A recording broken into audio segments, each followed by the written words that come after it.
छोटी बहू अपने कमरे से फल की टोकरी निकल कर आती है बाहर और उसे फल को धोकर टेबल पर बाहर सजा देती है कि सब लोग खेत में गए हैं, जब वापस आएंगे तो हम सबको काट करके फल खाने के लिए देंगे। तभी बड़ी बहू आती है और इधर उधर देखती है, कोई नहीं दिखता है।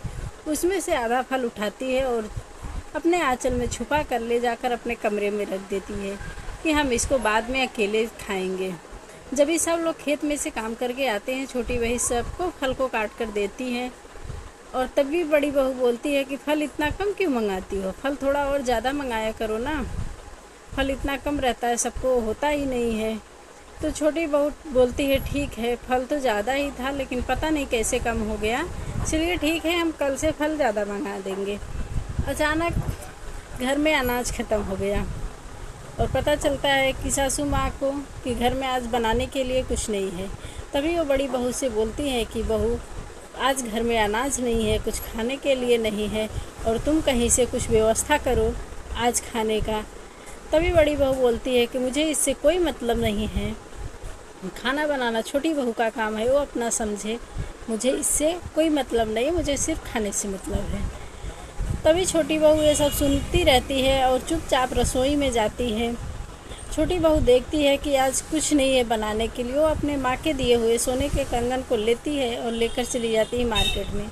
वो अपने सोने के कंगन को गिरवी रखती है और वहाँ से कुछ राशन लेकर आती है, जिसमें से वो थोड़ा बनाती है और थोड़ा रख देती है और सबको खाना परोस देती है। सब लोग खाते हैं। सब यही पूछते हैं कि आज तो राशन नहीं था, तुम कहाँ से लाई। छोटी बहू बोली कि मेरे पास कुछ पैसे बचे थे जिसे हम देकर बाज़ार से राशन लाए हैं। लेकिन ये बात सासू माँ का दिल नहीं माना। उन्होंने बोला बेटा आपने खाना खाया कि नहीं। छोटी बहू बोलती है हाँ माँ जी मैंने खा लिया है, आप लोग खा लीजिए।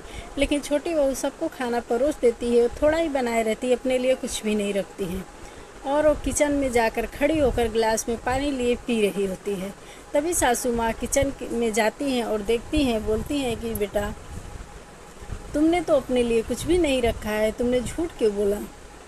छोटी बहू बोलती है माँ जी मुझे आज भूख नहीं थी, इसलिए मैंने अपने लिए कुछ भी नहीं रखा। ये सब देखते हुए सासू माँ कुछ नहीं बोलती हैं और बाहर चली आती हैं।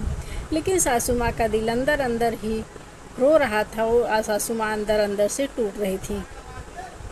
तभी जैसे ही सुबह हुई और सब लोग बाहर आंगन में आए, छोटी बहू अपना कुछ खाने पीने का व्यवस्था कहीं से करके लाई दी सबको। तभी सासू माँ घर का मलकाना का चाबी छोटी बहू के हाथ में रख देती हैं। जब ये चाबी छोटी बहू के हाथ में रखती है तभी बड़ी बहू ज़ोर से चिल्लाती हैं, अरे घर का मालकिन तो मुझे होना चाहिए, मैं बड़ी हूँ, छोटी बहू को क्यों दे रही हूँ। तभी बोलती हैं सासू माँ कि बेटा कल घर में खाने के लिए कुछ नहीं था, लेकिन तुमने कहीं से कुछ व्यवस्था नहीं किया और छोटी बहू अपने माँ के दिए हुए कंगन को बेचकर गिरवी रखकर आज हमारे परिवार को खाने की व्यवस्था की है।